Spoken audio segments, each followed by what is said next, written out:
ब्रह्मानन्दं परमसुखदं केवलं ज्ञानमूर्तिं द्वन्द्वातीतं गगनसदृशं तत्त्वमस्याद्विलक्ष्यम् एकं नित्यं विमलमचलं सर्वभिः साक्षिभूतम् भावातीतं त्रिगुणरहितं सद्गुरुं तं नमामि। ॐ पाठाय प्रतिबोधितां भगवता नारायणेन स्वयं व्यासेन ग्रथितां पुराणमुनिना मध्ये महाभारतम् अद्वैतामृतवर्षिणीं भगवतीम् अष्टादशाध्यायिनी अम्ब त्वामनुसन्दधामि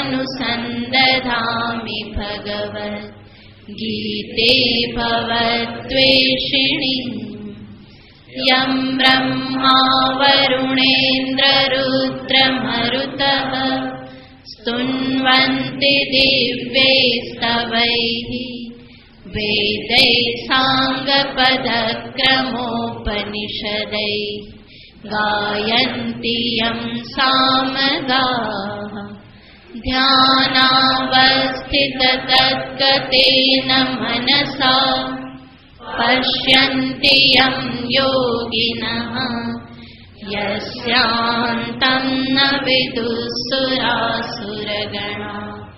देवाय तस्मै नमः। यस्यान्तं न विदुःसुरासुरगणा देवाय तस्मै नमः।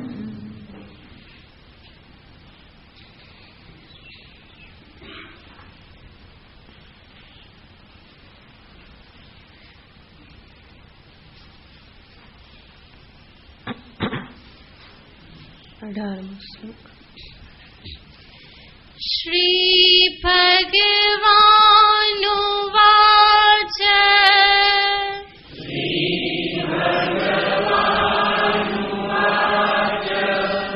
उदारा सर्व एवैते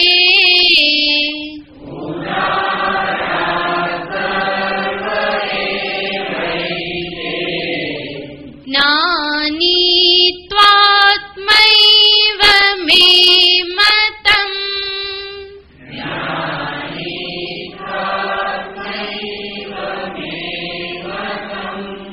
आस्थितः स हि युक्तात्मा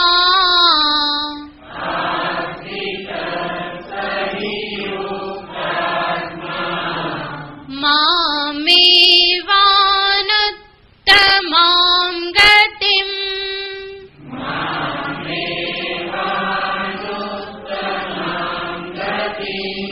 बहूनां जन्मनामन्ते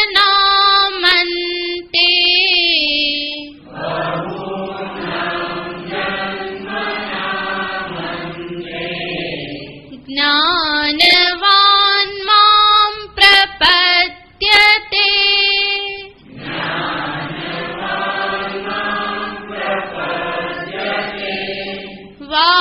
वासुदेवः सर्वमिति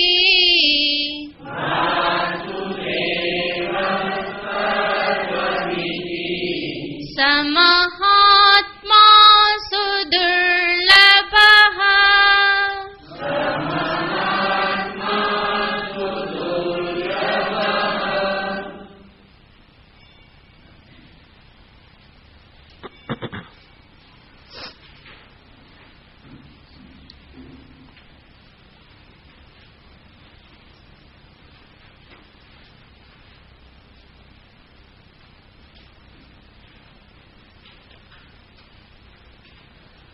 ભગવાન શ્રી કૃષ્ણચંદ્ર આ છેલ્લા શ્લોકમાં જ્ઞાનીની વાત કરે છે. ક્યારે કોઈ એક જીવ પોતાના જીવનની સફળતાને પામે છે, એ સાચી સફળતા કે સાચી ઉપલબ્ધિ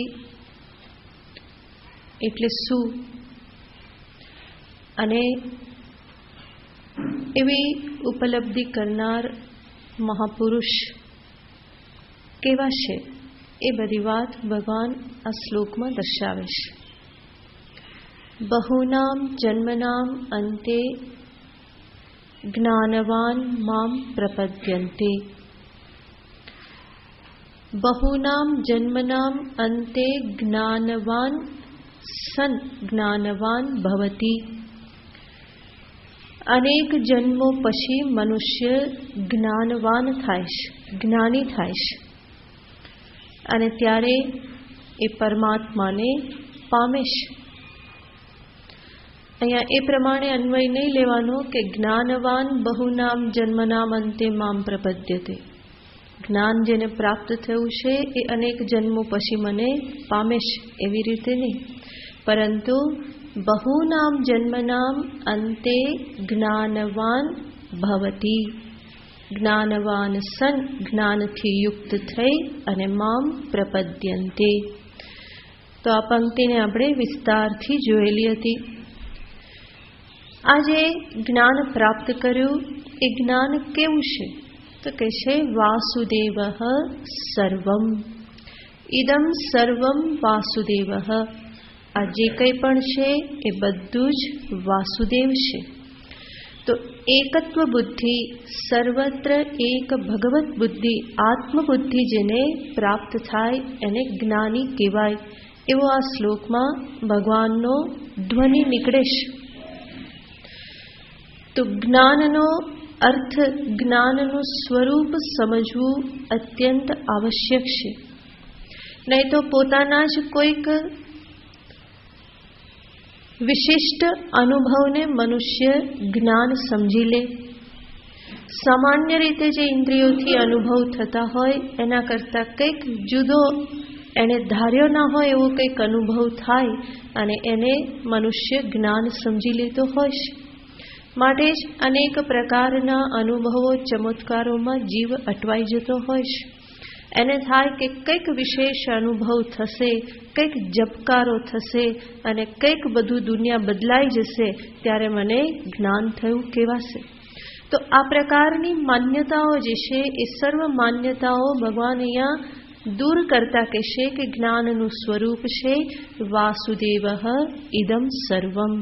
જે કંઈ પણ અનુભવમાં આવે છે એ બધું જ પરમાત્મા છે. એને જે ઉપનિષદ કહેશે સર્વમ ખલ્વિદમ બ્રહ્મ. આ જે કંઈ પણ છે એ બ્રહ્મ પરમાત્મા છે. આત્મૈવેદમ સર્વમ, બ્રહ્મૈવેદમ સર્વમ. આ બધા ઉપનિષદના વચનોનો સાર જ ભગવાન શ્રી કૃષ્ણચંદ્ર આ વાક્યમાં બતાવે છે. ઉપનિષદમાં કે ગીતામાં જ્યારે આ પ્રમાણેના વાક્ય હોય તો એનો અર્થ કરવાની કેટલીક પ્રક્રિયાઓ હોય છે, પદ્ધતિ હોય છે. સંસ્કૃત વ્યાકરણના આધારે આજે કહેવામાં આવ્યું વાસુદેવ સર્વમ, અને વ્યાકરણના આધારે આ પ્રયોગને કહેવાય સામાનાદિકરણ્ય પ્રયોગ. કેવો પ્રયોગ? સામાનાદિકરણ્ય પ્રયોગ. સામાનાદિકરણ્ય પ્રયોગ એ એવો પ્રયોગ છે કે જેમાં દરેક શબ્દ સમાન વિભક્તિમાં હોય. દરેક શબ્દ સમાન વિભક્તિમાં હોય.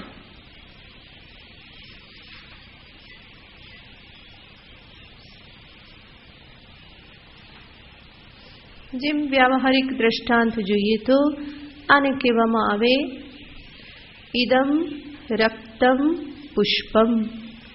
આ લાલ પુષ્પ છે. એમાં ઇદમ આ પ્રથમ વિભક્તિ છે, લાલ એ પણ પ્રથમ વિભક્તિ છે, પુષ્પ એ પણ પ્રથમ વિભક્તિ છે. તો આ લાલ પુષ્પ કહેવામાં આવે દશરથ પુત્ર કૌશલ્યાનંદન સીતાપતિ શ્રી રામ. તો એ પણ બધા જ શબ્દો દશરથ પુત્ર, સીતાપતિ, કૌશલ્યાનંદન, શ્રી રામ, આ બધા જ શબ્દ પ્રથમ વિભક્તિમાં છે. તો આવા પ્રયોગને સામાનાધિકરણ્ય પ્રયોગ કહેવામાં આવે. ભગવાને અહીંયા પણ કહ્યું સર્વમ વાસુદેવ. તો સર્વમ એ પણ પ્રથમા વિભક્તિ છે અને વાસુદેવ એ પણ પ્રથમા વિભક્તિ. તો એ સામાનાધિકરણ્ય પ્રયોગ છે. આ જે સામાનાધિકરણ પ્રયોગ એને પણ બે પ્રકારે જોવામાં આવે છે.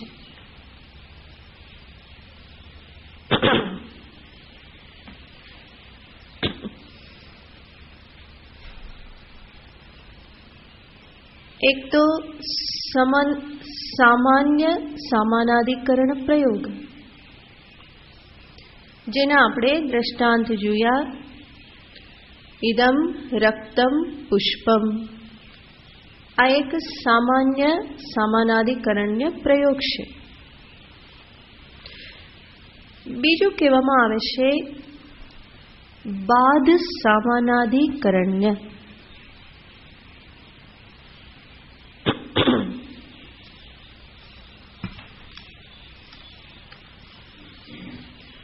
બાધ સામાનાધિકરણ્ય, જે પ્રથમ આપણે પ્રયોગ જોયો ઇદમ રક્તમ પુષ્પમ દશરથ પુત્ર શ્રીરામ, એને સામાન્ય સમાનાધિકરણ્ય પણ કહેવાય અથવા તો મુખ્ય સામાનાધિકરણ્ય પણ કહેવાય.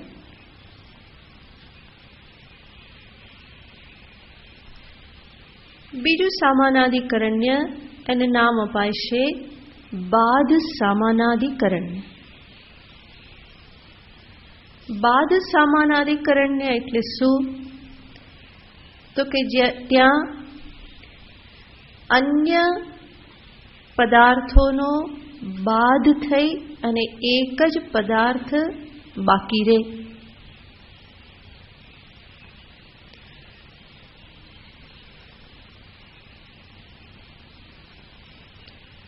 એકનો બાદ, બાદ એટલે નિષેધ કરીને બીજાનું ગ્રહણ કરવામાં આવે.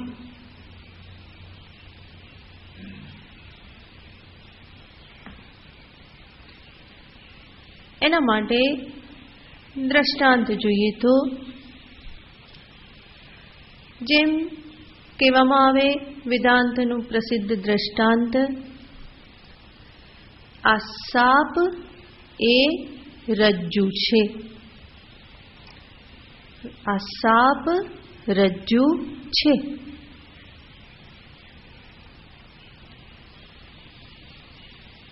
ત્યાં પણ બધા શબ્દ પ્રથમા વિભક્તિમાં છે. આ, અયમ, સર્પઃ, રજ્જુઃ, આ બધા સમાન વિભક્તિમાં છે. કહેવામાં આવે કે આ સાપ એ રજ્જુ છે. આ પ્રમાણે જ્યારે આપણે કહીએ છીએ ત્યારે કોનો નિષેધ થાય છે? સાપનો. અને ગ્રહણ શું થાય છે? રજ્જુ એટલે કે દોરડી. તો કહેવામાં આવે કે તું જેને સાપ સમજે છે એ સાપ તો શું છે? દોરડી છે. તો સાપનો નિષેધ થઈ ગયો અને કોનું ગ્રહણ થયું? દોરડીનું. જ્યારે આપણે કહીએ છીએ આ લાલ પુષ્પ, આમાં કોઈનો નિષેધ થયો? ત્યાં લાલ રક્તત્વ પણ છે અને પુષ્પત્વ પણ છે, કોઈનો નિષેધ થતો નથી. તો આ લાલ પુષ્પ આને મુખ્ય સામાનાધિકરણ્ય કહેવાય. અને અયમ સર્પઃ રજ્જુઃ, આવું જ્યારે કહેવામાં આવે તો એને બાધ સામાનાધિકરણ્ય કહેવાય. અથવા તો અંધારામાં જતા હોય અને કહેવામાં આવે કે આ ભૂત ઝાડનું ઠૂઠું છે, તો તું જેને ભૂત સમજે છે હકીકતમાં શું છે? એ તો આ સૂકું ઝાડ જ છે. તો કોનો નિષેધ થઈ ગયો? ભૂતનો નિષેધ. અને ગ્રહણ કોનું થયું? ઝાડનું. હવે અહીંયા પ્રશ્ન, વાસુદેવ સર્વમ, આવું જ્યારે ભગવાન કહેશે તો ત્યાં કયું સામાનાધિકરણ્ય સમજવું? મુખ્ય સામાનાધિકરણ્ય કે પછી બાધ સામાનાધિકરણ્ય? તો આચાર્યો અહીંયા કહેશે વાસુદેવ સર્વમ એ બાધ સામાનાધિકરણ્ય છે. જો મુખ્ય સામાનાધિકરણ્ય લે તો થાય શું? વાસુદેવ એક રે અને બીજું શું? સર્વમ. એ બંને કેવા રે? બંને સત્તા ધરાવે, બંને સત્ય બની રહે. જેમાં રક્તત્વ પણ અને પુષ્પત્વ પણ બે વસ્તુ છે. તો વાસ્તવમાં તો બે વસ્તુ વેદાંત દ્રષ્ટિથી છે ને. વસ્તુ કેટલી છે? એક જ વસ્તુ છે. માટે જ્યારે કહેવામાં આવે સર્વમ વાસુદેવ, તો ત્યાં એક સર્વ પણ છે, આ બધું જગત પણ છે, વત્તા વાસુદેવ એવો અર્થ નથી. પણ ત્યાં અર્થ સમજાવવામાં આવે, જેને તું જગત રૂપે ગ્રહણ કરે છે એ વાસ્તવમાં જગદીશ જ છે. જેને તું સર્પ રૂપે જુએ છે એ વાસ્તવમાં રજ્જુ છે. એવી રીતે વાસુદેવ સર્વમ એનો અર્થ છે આ સર્વરૂપે તું જેને ગ્રહણ કરે છે એ સર્વરૂપ કંઈ જુદું નથી. જગત રૂપે તું જેને જુએ છે એ વાસ્તવમાં વાસુદેવ જ છે. માટે જગત અને વાસુદેવ, સર્વ પદાર્થો અને વાસુદેવ આ બે વસ્તુ નથી.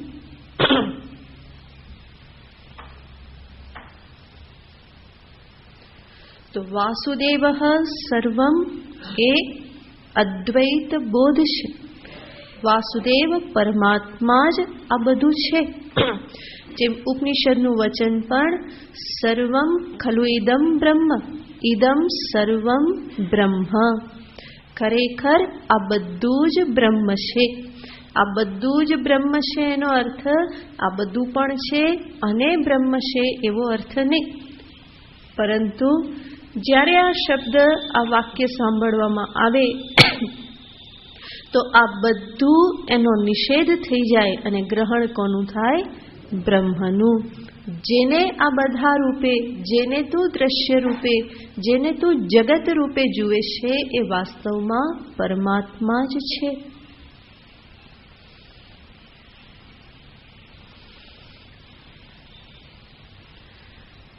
તો અને વેદાંત સિદ્ધાંતમાં આ બાદ સામાનાધિકરણ્ય રૂપે આ વાક્યોને લેવામાં આવે.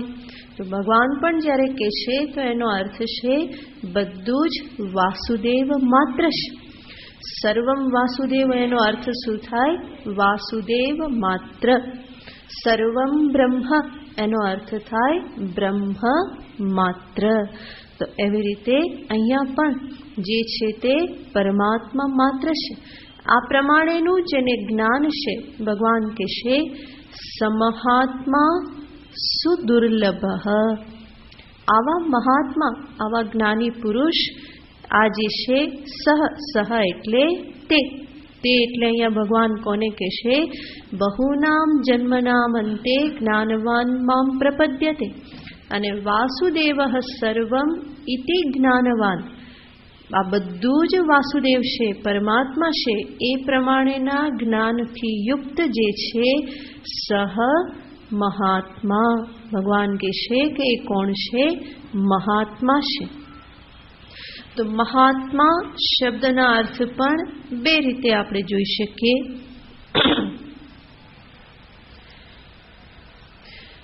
વ્યાવહારિક ઔપાધિક દ્રષ્ટિકોણથી જોઈએ તો મહાન આત્મા એટલે કે અંતઃકરણમ યસ્ય સ મહાત્મા. જેનું અંતઃકરણ હૃદય મહાન છે, ઉદાર છે, એને કહેવાય મહાત્મા.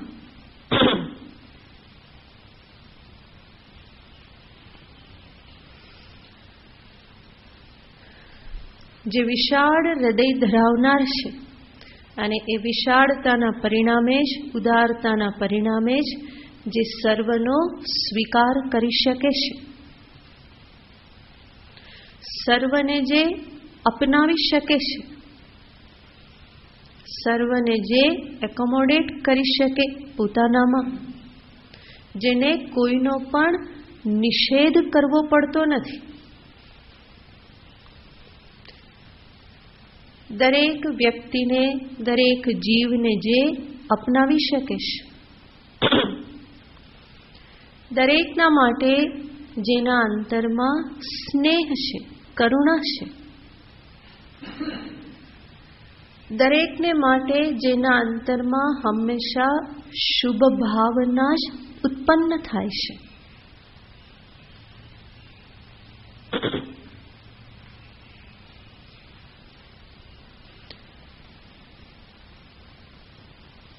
આવા વિશાળ હૃદયવાન જે છે એને મહાત્મા કહેવાય, કે જેને વ્યાવહારિક દ્રષ્ટિથી કોઈને પણ બાદબાકી કરવી પડતી નથી.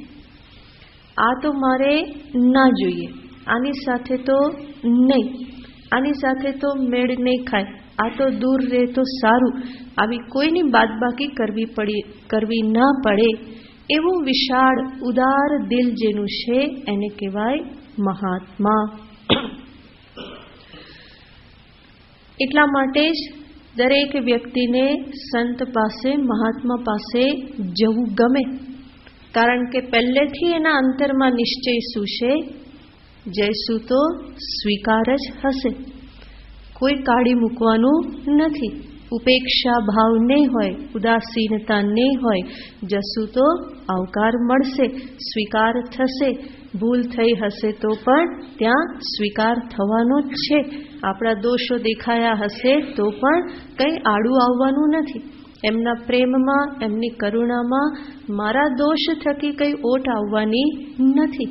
એ મને માર્ગદર્શન આપશે, મારા હિતની કામના કરનાર છે.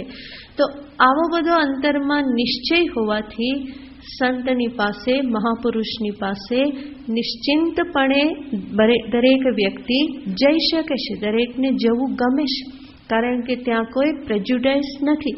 મારા સંદર્ભમાં કોઈ પણ પ્રકારના પૂર્વગ્રહોથી એમનું મન ભરેલું ના હોય, બલકે મન કેવું છે, ચોખ્ખું છે, જે પ્રમાણે છે એ પ્રમાણે યોગ્ય છે. મહાપુરુષનો મંત્ર હોય છે સ્થાને. આ બધું જે છે તે કેવું છે, સ્થાને, યોગ્ય છે, બરાબર છે, એની ભૂલો સહિત બરાબર છે, નબળાઈઓ સહિત બરાબર છે, આગળ વધવા પ્રયત્ન કરે છે બરાબર છે, નથી કરતા તો પણ બરાબર છે. નરક પચત વાકો પચને દે, તું તો રામ સુમર જગ લડને દે. તો દરેકમાં એનો કોઈ દુરાગ્રહ નથી. તો આવું મહાન અંતઃકરણ, વિશાળ અંતઃકરણ જેનું છે એને મહાત્મા કહેવાય. એને જ બીજી ભાષામાં સંત કહેવામાં આવે. એ કોણ છે? સંત છે. સદ્ગુણોથી, સત્સંપત્તિથી, દૈવી સંપત્તિથી જે યુક્ત છે.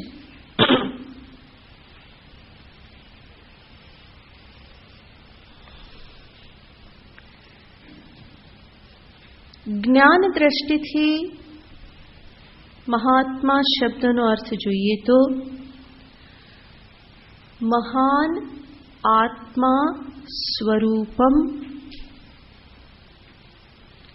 જ્ઞાતમ યેન સ મહાત્મા. પોતાના મહાન વ્યાપક એવા આત્મ સ્વરૂપને જેણે જાણી લીધેલું છે.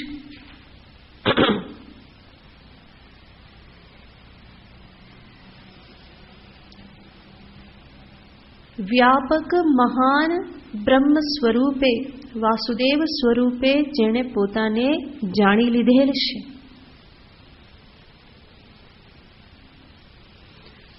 અહમ મહાન આત્મા એ પ્રમાણે જે જાણે છે, સમજે છે. એને કહેવાય મહાત્મા.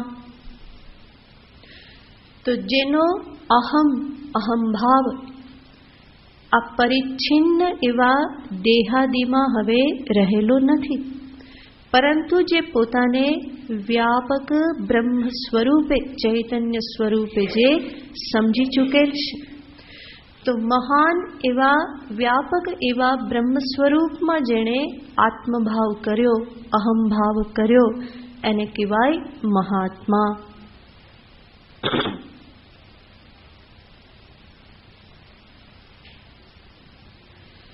તો જ્ઞાન દ્રષ્ટિથી પણ મહાત્મા. વ્યવહારિક દ્રષ્ટિથી આપણે જેને સંત કહે એ જ જ્ઞાન દ્રષ્ટિથી કોણ છે? મહાત્મા છે, જ્ઞાની છે. જે સંત હોય એ જ્ઞાની હોવા જરૂરી નથી, પરંતુ જે જ્ઞાની હોય એ સંત જરૂર હોય, કારણ કે સંતત્વ વગર જ્ઞાનીત્વ સંભવ જ નથી. સંતત્વ એ અધિકારીત્વ છે, લાયકાત છે. સત્સંપત્તિથી યુક્ત હોવું, સદ્ગુણોથી યુક્ત હોવું એ તો જ્ઞાન માટેનું અધિકારીત્વ છે. તો સંતત્વ વગર જ્ઞાન સંભવ નથી.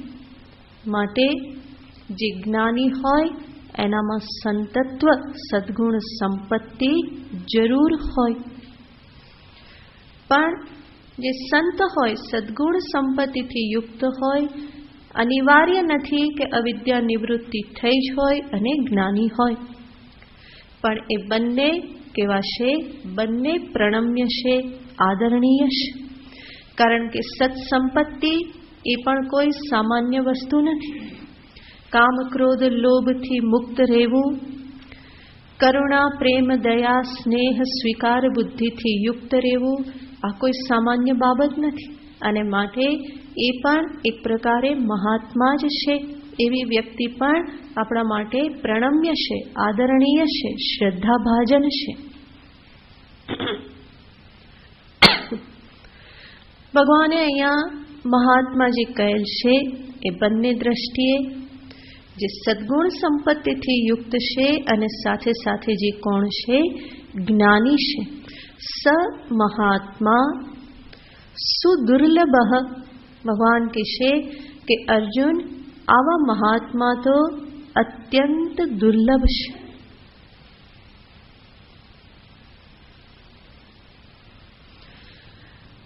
ભગવાન પોતાના માટે શબ્દ વાપરે છે કે હું દુર્લભ છું, અને સંતને માટે, જ્ઞાનીને માટે શબ્દ વાપરે છે કે એ સુદુર્લભ છે, મારા કરતા પણ વધારે દુર્લભ છે. સ મહાત્મા સુદુર્લભ.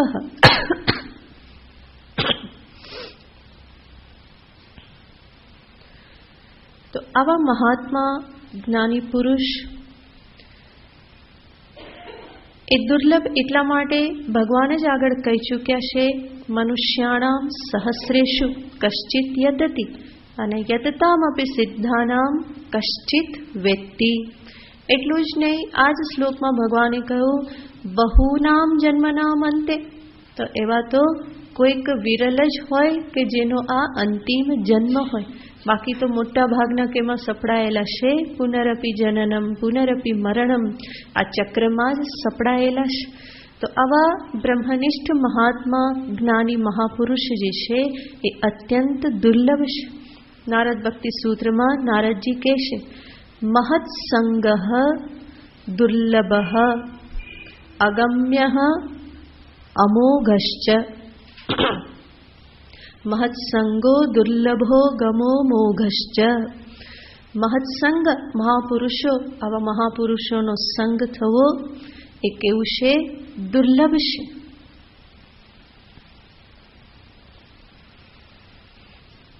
એક તો મહાપુરુષ હોવા જ દુર્લભ છે,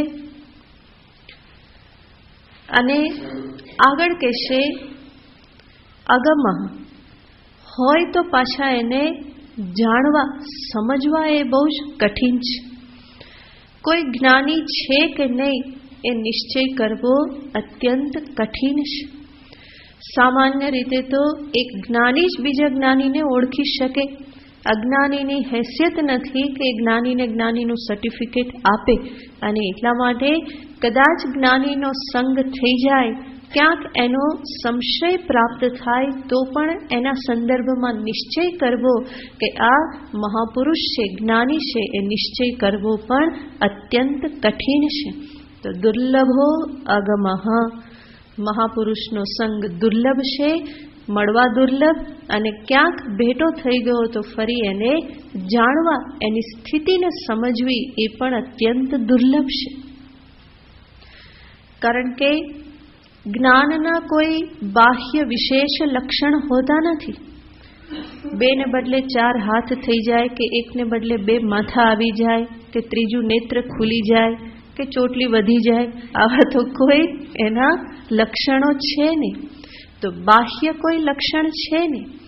તો કોના અંતઃકરણની અવિદ્યા નિવૃત્ત થઈ છે એ નિશ્ચય કરવો બહુ મુશ્કેલ થઈ જાય છે. અનુમાન માત્ર કરવું પડે. તો એવું અનુમાન હું કરી શકું અને નિશ્ચય કરીને ત્યાં શ્રદ્ધા કરી શકું, એ અત્યંત કઠિન બાબત છે. માટે દુર્લભ છે, અગમ્ય છે. અને ત્રીજું નારદજી કહેશે અમોઘશ્ચ. જો જાણી લીધા અને એના ચરણ પકડી લીધા તો પછી એ મહાપુરુષનો સંશય કેવો બની રહેશે? અમોઘ. અમોઘ એટલે કે એ ક્યારેય પણ નિરર્થક નહીં જાય, એ જરૂર લક્ષ્ય સુધી પહોંચાડનારો હશે.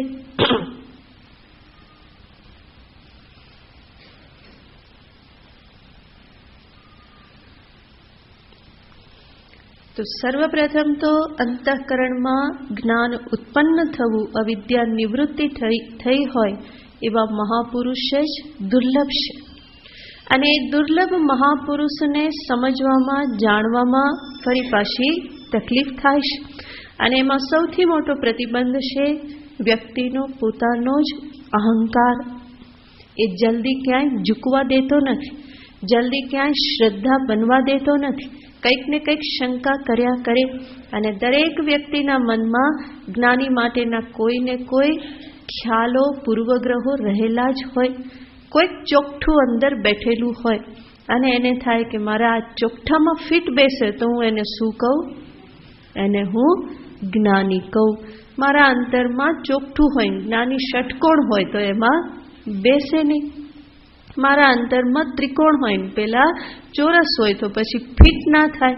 પણ જ્ઞાનીને તો કહી ના શકાય, ત્રિકોણે હોય, ચોરસે હોય ને ષટકોણે હોય, એમાં કંઈ આપણે કરી ના શકીએ. પણ હું જો ચોકઠું રાખીને બેસું અને એ એમાં ફિટ ના થાય તો હું એને કેવા કરી દઉં? રિજેક્ટ કરી દઉં કે આ તો નથી. અને પરિણામે સામે પ્રાપ્ત હોય છતાં પણ મારો જ અહંકાર મને એમાં શ્રદ્ધા ન કરવા દે, મને શરણાગતિ ન લેવા દે. પ્રાપ્ત જ હોય, સામે જ હોય, અને છતાં પણ અંદરથી અહમ કંઈક એવી લીલા કરે, નાટક કરે કે કોઈક ને કોઈક રીતે એને નિષેધ કરવા માટે એ પ્રવૃત્ત થઈ જાય, રિજેક્ટ કરવા માટે પ્રવૃત્ત થઈ જાય. કારણ કે અહંકારને પોતાનું રક્ષણ કરવાનું છે કે જો અહીંયા શરણાગત થઈ ગયો તો પછી મારું કંઈ નહીં ચાલે, પછી તો એ કેમ કરવું પડે, તો એવું તો કેમ ફાવે. માટે પોતાનું રક્ષણ કરવા માટે એ હંમેશા કટિબદ્ધ રહેશે. તો દુર્લભ તો જરૂર છે. જ્ઞાની પુરુષ એટલા કોઈ સરળ નથી. કોઈકના જ અંતરમાં જ્ઞાન ઉત્પન્ન થાય છે, અવિદ્યા નિવૃત્તિ થાય છે, તો દુર્લભ તો છે જ. પણ દુર્લભ પ્રાપ્ત થયા પછી ફરી પાછા અગમ્ય બની રહે. અને આ દુર્લભતા અને અગમતાને જો પાર કરી દીધી તો પછી એનો સંગ કેવો છે? અમોઘ છે. એના સંગથી જરૂર જીવનમાં ઉન્નતિ થાય, જીવનમાં શાંતિ પ્રાપ્ત થાય, જીવનમાં સમૃદ્ધ થવાય. ધીમે ધીમે હું મારા સ્વરૂપને ઓળખી શકું, મારી નબળાઈઓમાંથી હું ધીમે ધીમે બહાર નીકળી શકું. તો આ બધું જ કાર્ય જે છે એ મહાપુરુષના સંગમાં ઘણું બધું આસાન થઈ જાય છે. જ્ઞાનની સાધના, પોતાના જ અંતરની સાધના, જે સદ્ગુણ સંપત્તિની પ્રાપ્તિ કરવી, નબળાઈઓમાંથી મુક્ત થવું, આમાં એકલા જજુમનારો બહુ સફળ થતો નથી. પણ કોઈકનો સહારો લઈ, કોઈની શરણાગતિ લઈ, માર્ગદર્શન લઈ અને જો આગળ વધે તો પછી એ જરૂર એમાંથી પાર પડે છે. તો એવો આ મહાપુરુષનો સંગ અમોઘ છે. પણ આગળના 2 સોપાન તકલીફવાળા છે. દુર્લભ અગમશ્ચ, એને સામે રાખીને ભગવાન અહીંયા કહેશે સુદુર્લભ. સમહાત્મા સુદુર્લભ, એ મહાત્મા કહેવાશે અત્યંત દુર્લભ છે. ભગવાન કે હું તો સુલભ છું, મંદિરે બેઠેલો છું, જ્યાં જુઓ ત્યાં ઘણા બધી જગ્યાએ હું તો બેઠેલો છું, સર્વત્ર છું. પરંતુ આવા મહાત્મા જે છે એ મહાત્માને પ્રાપ્ત કરવા, ઓળખવા એ અત્યંત કઠિન છે. માટે મારા કરતાં પણ મહાપુરુષ જે છે કહેવાશે સુદુર્લભ, હું તો દુર્લભ માત્ર છું. તો વાસુદેવ સર્વમિતિ સમહાત્મા સુદુર્લભ. અર્જુન અહીંયા પ્રશ્ન કરે કે ભગવાન, જો બધું વાસુદેવ જ હોય તો પછી બધાના અંતઃકરણમાં આ જ્ઞાન કેમ નથી થઈ જતું? અને જ્ઞાનીને તમે આટલા બધા સુદુર્લભ શા માટે તમારે કહેવા પડે? બધું જ વાસુદેવ છે તો બધા એને જાણી લે તો કામ પતી જાય ને. શા માટે બધા એને જાણી લેતા નથી અને મહાપુરુષ આટલા દુર્લભ શા માટે બની જાય છે? એનો ઉત્તર ભગવાન આગળના શ્લોકમાં આપે.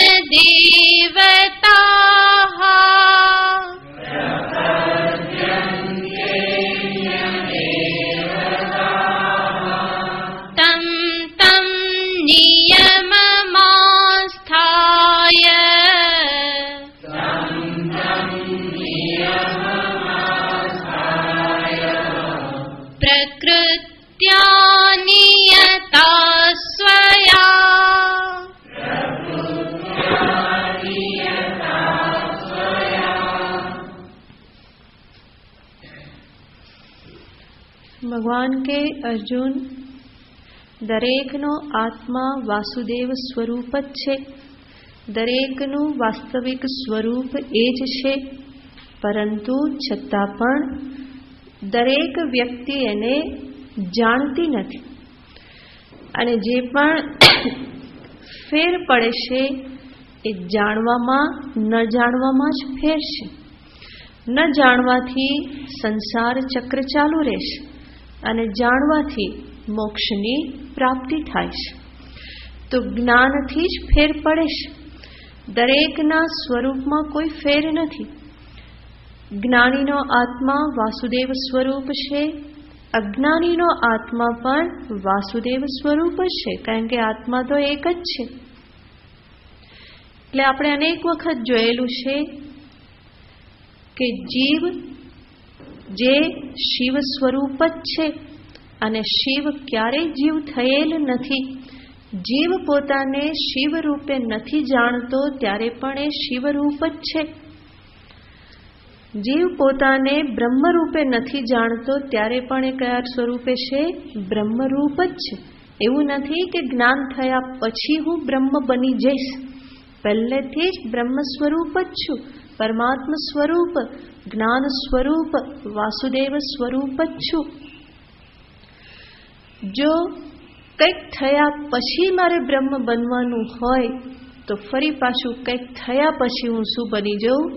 અબ્રહ્મ થઈ જાઉં, ફરી પાછો જીવ થઈ જાઉં. ફરી કંઈક કરું, ફરી બ્રહ્મ થઈ જાઉં. ફરી કંઈક ભૂલ થઈ તો ફરી પાછા બ્રહ્મદેવ શું બની ગયા? જીવ બની ગયા. તો બ્રહ્મ જે છે, સચ્ચિત આનંદ જે છે, એ મારું પોતાનું જ સ્વરૂપ છે. દરેક જીવ સચ્ચિદાનંદ સ્વરૂપ જ છે. દરેકના અંતરમાં એક જ ચૈતન્ય અભિવ્યક્ત થઈ રહેલ છે અને એ ચૈતન્ય એ જ આત્મા છે, એ જ પરમાત્મા છે, એ જ સર્વનું વાસ્તવિક સ્વરૂપ છે.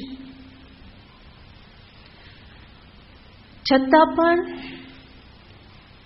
દરેક વ્યક્તિ, દરેક મનુષ્ય આને જાણતો નથી. શા માટે નથી જાણતો? ભગવાન એનો ઉત્તર આપે છે, કામૈસ્તેસ્તે હૃતજ્ઞાનાઃ. હૃતજ્ઞાનઃ ભગવાન કહે છે એ બધાના જ્ઞાનનું, ડાપણનું અપહરણ થઈ ગયેલું છે. કોણે અપહરણ કરી લીધેલું છે? તો કે એમના જ અંતરમાં રહેલી કામનાઓએ.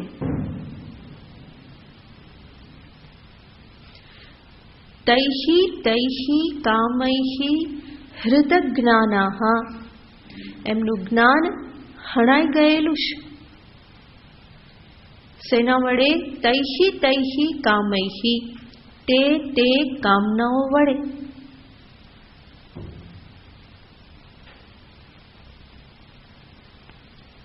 કોઈ પ્રશ્ન કરે કે જો હું સર્વવ્યાપક સ્વરૂપ હોઉં, વાસુદેવ સર્વમ, એ સર્વવ્યાપક સ્વરૂપ જો હું હોઉં, તો મારા અંતઃકરણની કામના એને કેવી રીતે ઢાંકી દે? કારણ કે સ્વરૂપ તો કેવું છે? વ્યાપક છે. અને મહાન વસ્તુ જે છે એને ઢાંકવા માટે વસ્તુ કેવી હોવી જોઈએ?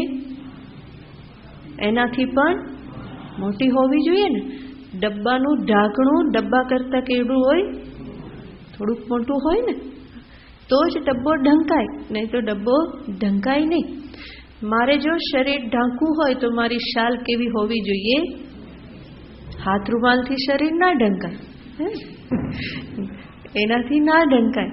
એના માટે શાલ જોઈએ. તો જે આવરણ જે છે કેવું હોય? જે વસ્તુ આવૃત્ત કરવી હોય એના કરતાં મોટું હોવું જોઈએ. તો મારા અંતરની કામનાનું તો કોઈ સ્થાન નહીં. કેટલી નાની કામના, અંતઃકરણ નાનું, એમાં રહેલી થોડીક ઈચ્છાઓ, એની સામે મારું આ સર્વવ્યાપક સ્વરૂપ ઢંકાઈ જાય એવું કેવી રીતે? તો એનો ઉત્તર આપવામાં આવે કે વસ્તુને આવૃત્ત કરવા માટે આવો કોઈ નિયમ નથી. દ્રષ્ટાંતથી ભગવાન શંકરાચાર્યજીના શિષ્ય અસ્તામલકાચાર્ય સમજાવે છે, ગનચ્છન્ન ગ્રસ્તિર ગનચ્છન્ન મર્કમ. કે છે સૂર્ય જે છે એ સૂર્ય કેટલો બધો વિશાળ છે. આપણને અહીંથી દેખાય છે ફૂટબોલ જેવો, પણ વાસ્તવમાં એ કેવો છે? અત્યંત વિશાળ છે. પૃથ્વી કરતાં તો કેટલો બધો વિશાળ છે. પણ એ વિશાળ સૂર્ય એક નાની વાદળીથી ઢંકાઈ જાય છે. નાની વાદળી સૂર્યને ઢાંકી દેશે, આવૃત્ત કરી દેશે. તો સૂર્ય કરતા વાદળ મોટું કે નાનું? નાનું, બરાબર ને? અને અહીંયા પણ રહસ્ય છે. વાસ્તવમાં વાદળ જે છે એ સૂર્યને ઢાંકી દેતો નથી, મારી દ્રષ્ટિને એ ઢાંકી દેશે.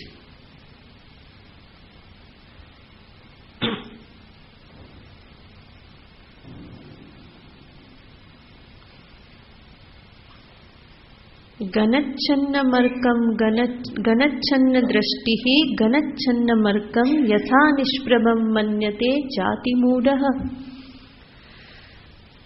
ગનચ્છન્ન દ્રષ્ટિ, જેની દ્રષ્ટિ વાદળથી ઢંકાઈ ગયેલી છે, એ શું સમજે છે?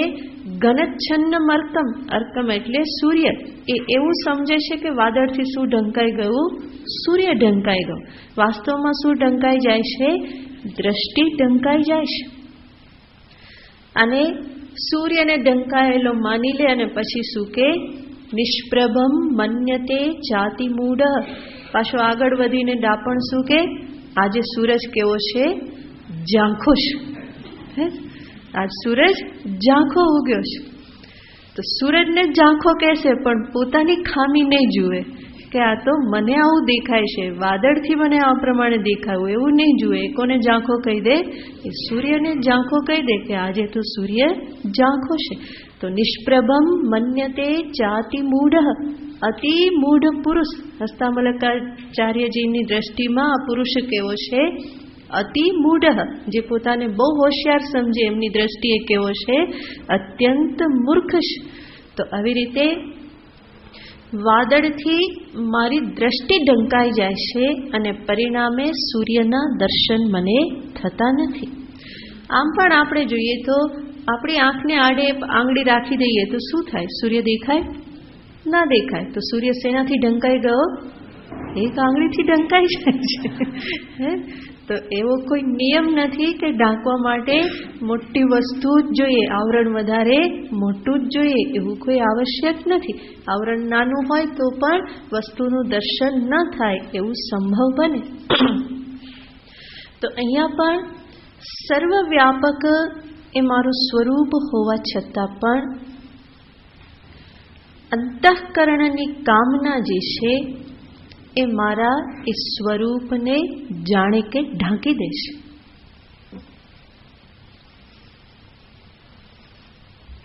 જાણે કે ઢાંકી દેશે. વાસ્તવમાં સ્વરૂપ ઢંકાતું નથી. જેવી રીતે વાદળ જાણે કે સૂર્યને આવૃત્ત કરી દેશે, વાસ્તવમાં સૂર્ય આવૃત્ત થતો જ નથી. સૂર્યની દ્રષ્ટિએ કહો તો સૂર્ય ક્યારે એવું કે આ વાદળું આડું આવે છે મને? હે, સૂર્યને ક્યારે એવું કહેવું પડે કે મને જોવામાં આ વાદળું આડું આવે છે? એને ક્યારે એવું થાય નહીં, કારણ કે એના વિસ્તૃત વ્યાપક સ્વરૂપની સામે વાદળનું અસ્તિત્વ કંઈ જ નથી. એ જાણે છે કે મને કંઈ આડું આવી શકે નહીં. તો જેણે જાણી લીધું છે પોતાના વ્યાપક સ્વરૂપને, એના માટે આ જગત, દેહ, અંતઃકરણ, કામનાઓ આ કંઈ આડું આવતું નથી. પણ જે નથી જાણતા એના માટે એ પૂરેપૂરા ફરી ફરીને આડા આવ્યા કર્યા જ કરે. ગમે એટલો એ મહેનત કરે તો પણ થોડી થોડી વારમાં શું થઈ જાય? એ જ સામે આવીને ઊભા રહે. ઘડીક દેહમાં અહંભાવ થઈ જાય, ફરી ઇન્દ્રિયમાં, ફરી અંતઃકરણમાં, બુદ્ધિમાં, વિષયો પ્રત્યે ફરી પાછું આકર્ષણ થઈ જાય, સંબંધોમાં મહત્વ બુદ્ધિ આવી જાય, કંઈ ભય લાગવા માંડે, ક્રોધ આવી જાય, લોભ આવી જાય. આ બધું અજ્ઞાનીને થયા કરે. તો પોતાના સ્વરૂપને જ એ જાણે કે પોતાની કામનાઓથી જ આવૃત કરી દેશે. તૈહિ તૈહિ કામૈહિ હૃત જ્ઞાનાહ, એમનું જ્ઞાન જાણે કે ઢંકાઈ ગયેલું છે, એ હણાઈ ગયેલું છે. અજ્ઞાનેનાવૃતમ જ્ઞાનમ તેન મુહ્યંતિ જંતવઃ, ભગવાન 3જા અધ્યાયમાં કહી ગયા છે. અજ્ઞાનેન જ્ઞાનમ આવૃતમ, અજ્ઞાનથી આ બધાનું જ્ઞાન આવૃત થઈ ગયેલું છે અને એના પરિણામે જંતવઃ મુહ્યંતિ, આ બધા જંતુઓ. જ્યારે ભગવાન અત્યંત અજ્ઞાનીની વાત કરે ત્યારે શબ્દ શું વાપરી દે? જંતુ કહી દે. એ જંતુ જ્યારે જ્ઞાની થઈ જાય તો ભગવાન એને શું કે? સમહાત્મા સુદુર્લભ. અને જ્યારે અવિવેકી અજ્ઞાનમાં સબડે ત્યારે ભગવાન કે બધા કોણ છે? એ બધા જંતુ છે. તો એ કીડી મકોડાથી વધારે કંઈ જોતા નથી. મનુષ્યને પણ કઈ કોટીમાં મૂકી દેશે? એ જ કોટીમાં. કારણ કે એનું જીવન અજ્ઞાનીનું જીવન કેવું થઈ જાય છે? સમાન કામનાઓથી જ દોરવાતું જીવન છે. તો તૈહિ તૈહિ કામૈહિ, પોતાના સર્વવ્યાપક પૂર્ણ સ્વરૂપને ન સમજવાના કારણે જ એ પરિચ્છિન્ન દેહાદિમાં અહંભાવ કરી દેશે. હું વ્યાપક છું એ ભાન નથી, માટે પોતાના અહમને વ્યાપકમાં તો એણે રાખેલ નથી. તો ક્યાંક ને ક્યાંક તો અહમને રાખવો પડશે. પરિણામે એ વ્યાપકને છોડી અને પરિચ્છિન્ન એવા દેહાદિમાં અહમ બુદ્ધિ કરી દે.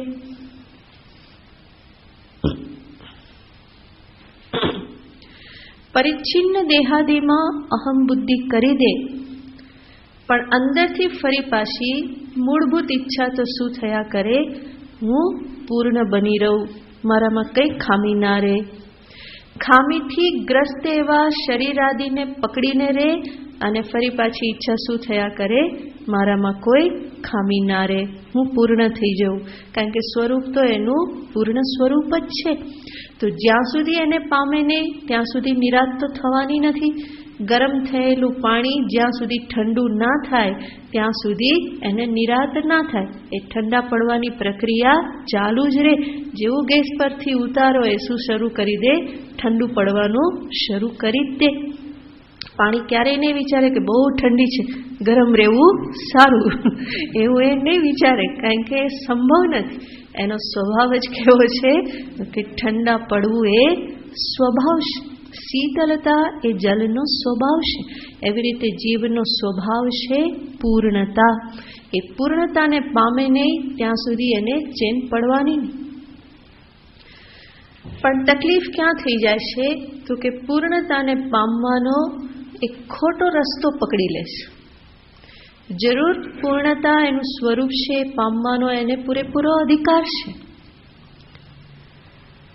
પણ અવિવેકના કારણે એકને બદલે બીજે રસ્તે ચડી જાય છે.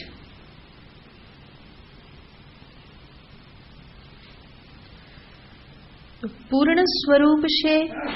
દેહાદિમાં અહંભાવ કરવાથી અપૂર્ણતાનો અનુભવ છે અને અપૂર્ણતા સહન થતી નથી. અંદરથી થયા કરે કે પૂર્ણ થઈ જાઉં, આટલું કરું તો પછી બસ, આટલું મેળવી લઉં તો બસ, આટલું કરું તો બસ. તો એ પોતાની અપૂર્ણતામાંથી જે અનુભવ થઈ રહેલો છે અપૂર્ણતાનો, એમાંથી છૂટવા માટે અંતરમાં ઈચ્છા ઉત્પન્ન થાય અને એ જ ઈચ્છા વિષય કામનાનું રૂપ ધારણ કરે છે. તો કામના થયા પછી કર્મ, કામનાનો સડવડાટ પછી બેસવા ના દે, એ કર્મમાં પ્રેરિત કરે. અને કર્મમાં પ્રવૃત્ત થયા, કર્મ ફળ મળ્યું, કર્મ ફળનો ભોગ કર્યો, ભોગ કર્યો, સારું લાગ્યું, અંતરમાં સંસ્કાર બેઠા, વાસના થઈ. એ જ સંસ્કાર ફરી પાછા પ્રેરિત કરશે, પેલું ભોગવ્યું હતું બહુ સારું હતું, મજા પડી, હવે ફરી પાછું એને જોઈએ છે. ત્યાંની પાણીપુરી બહુ સરસ હતી, એ યાદ એવી રહી જાય. એ સંસ્કાર જે છે, સંસ્કાર ફરી પાછા ત્યાં ખેંચી જાય. થોડા દિવસ ફરી પાછો સડવડાટે અંદર થવા લાગે અને ત્યાં પહોંચી જાય, કર્મ તરત જ થઈ જાય. ત્યાં જે કર્મ કર્યું, કર્મ ફળ ફરી એ ભોગ કર્યો, ફરી એના સંસ્કારો રહી ગયા, ફરી એ સંસ્કાર એને પ્રવૃત્ત કરે. તો આ રીતે પૂર્ણતા પામવાના પ્રયત્નમાં એ ક્યાં ચડી ગયો, બીજા રસ્તે, ખોટા રસ્તે ચડી ગયો. અને એક ભૂલ થઈ તો પછી પાછળ ભૂલોની પરંપરા. એક બટન જો ઊંધું બંધ કર્યું તો પછી પાછળના બધા બટન કેવા જાય, અને પછી નીચે આમ જ દેખાય, અને પેરેલાને દેખાય નહીં, એ સામેનાને જ દેખાય. તો એક બટન ખોટું બંધ કર્યું તો પછી બધી પરંપરા છે. ભીખુદાન ગઢવી કહેતા હતા, હમણાં મને આવું બહુ સૂજે નહીં. તો આખી પરંપરા ચાલે પછી, અને ભાન જે પોતે કર્યું હોય એને એ ભાન થાય નહીં, એ સામો હોય એને જ દેખાય. તો એવી રીતે અહીંયા પણ છે. અને ઘણી વખત એવું હોય કે કહેવાય પણ નહીં કે આ સરખું કરો. એ આખો દિવસ એમનેમ જ નીકળી જાય, એ કાઢે ત્યારે એને ખબર નહીં પડે. અને સંભવ છે કે બીજે દિવસે પાછું એનું એ જ થાય, કારણ કે એ જ ગાજ મોટું થઈ ગયું હોય, પેલું ટાઈટ હોય, એટલે હાથમાં એ જ આવે. તો એ પરંપરા, ભૂલની પરંપરા પછી ચાલ્યા જ કરે. અને ફરી એ પોતાને તો દેખાય નહીં, બીજા કોઈક દેખાડે તો થાય, પણ બીજાની હિંમત ચાલે ન ચાલે, કેવા જેવું હોય ના હોય, એમાં પાછી સોફેસ્ટિકસી ને ટીકટીને બધું બહુ બધું આડું આવે. આવું કોઈને કહેવાય ના કહેવાય બધું. તો એના પરિણામે એ જેમ છે એમ જ બધું ચાલ્યા કરે. એવું જ કંઈક અહીંયા થતું હોય છે. સ્વરૂપ તો પૂર્ણ છે, ભૂલ કરી બેઠા અને પરિણામે અપૂર્ણ એવા દેહમાં અહમ બુદ્ધિ કરી દીધી. ફરી એ અપૂર્ણતાના અનુભવના કારણે કામના થઈ, અપૂર્ણતામાંથી છૂટવાની ઈચ્છા તો છે જ, પણ એ અપૂર્ણતામાંથી છૂટવાની ઈચ્છા જે છે એ ઈચ્છાની પૂર્તિને અર્થે જે રસ્તો લેવો જોઈએ એનાથી કંઈક જુદો રસ્તો લઈ લીધો. પરિણામે અંતરમાં વિષય વાસના ઉત્પન્ન થઈ. એને થાય કે આટલું મેળવી લઉં તો પછી મને શાંતિ, પછી હું પૂર્ણ થઈ જઈશ, પછી કંઈ જ નહીં, પછી બસ નિરાત. આ બધા શબ્દો શું બતાવે છે? પૂર્ણતા પ્રાપ્તિ માટેના જ પ્રયત્નો છે બધા. તો એ વિષય વાસના અંતરમાં ઉત્પન્ન થાય.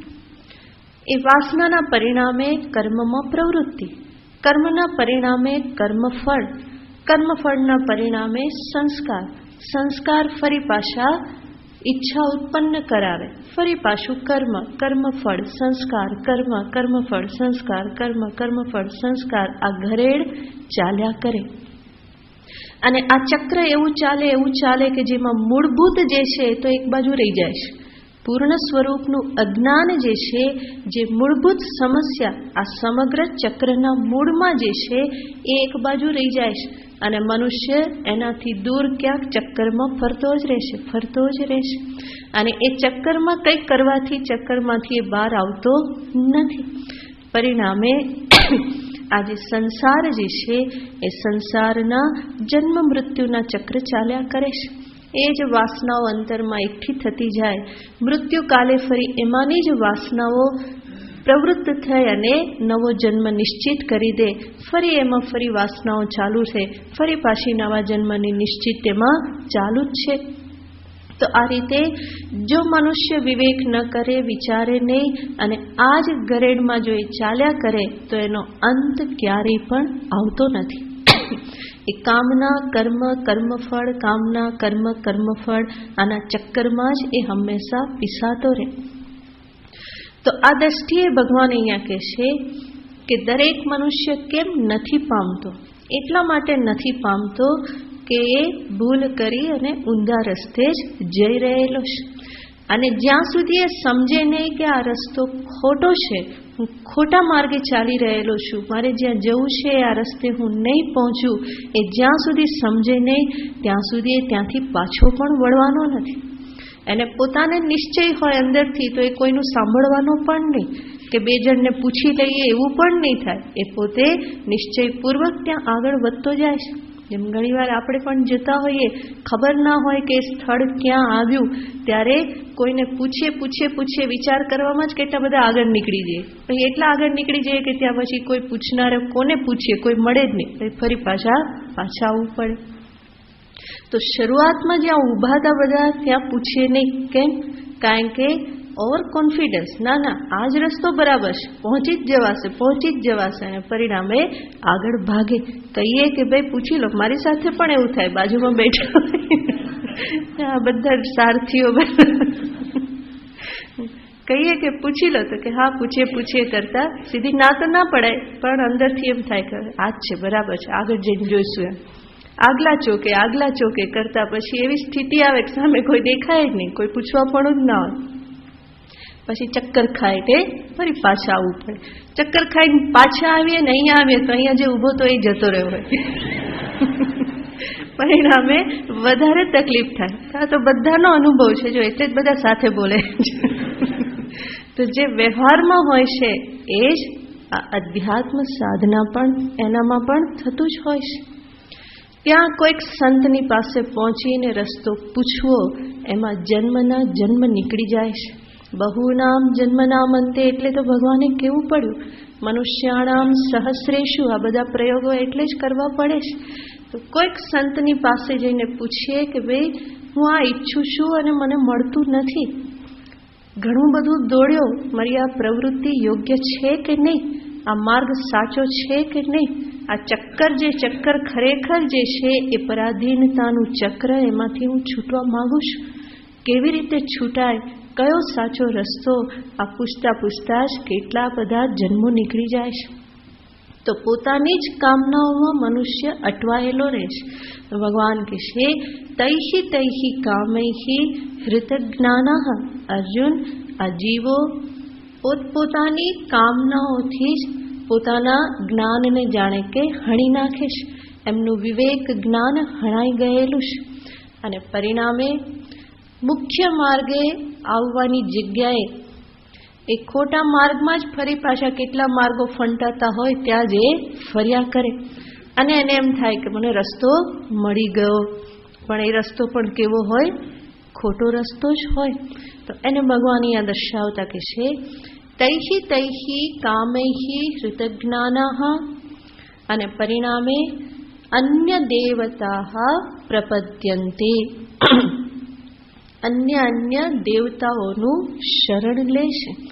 મુખ્ય જેનું શરણ લેવાનું હોય ભગવાન આગળ કહી ચૂક્યા છે, માયા મેતામ તરંતિ તે મામે વયે પ્રપદ્યન્તે. જે મારું શરણું લે છે માયાને તરી જાય છે. પણ અહીંયા કામનાઓની પૂર્તિને અર્થે અન્ય દેવતા પ્રપદ્યન્તે, અન્ય દેવતાઓની શરણ લેવામાં આવે. તો પોતે તો પ્રયત્ન કરે છે, ઘણો પુરુષાર્થ કરે, પણ પછી થાય કે હવે આપણું તો અહીંયા નહીં ચાલે, ત્યારે પછી બીજા દેવતાઓની શરણાગતિ સ્વીકારે, એના શરણે જાય કે હવે તમે કામ કરી આપો, તમે કરી આપશો તો આટલું કરીશું, કંઈક ને કંઈક સોદા કરે.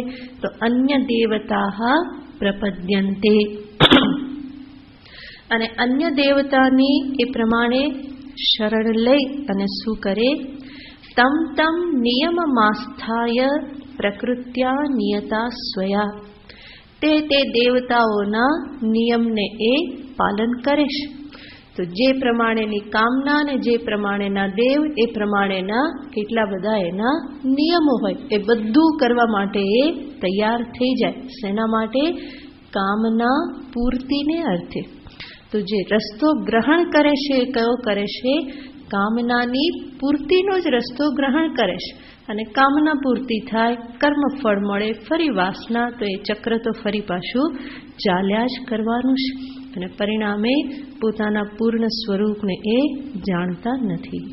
આગળનું પછી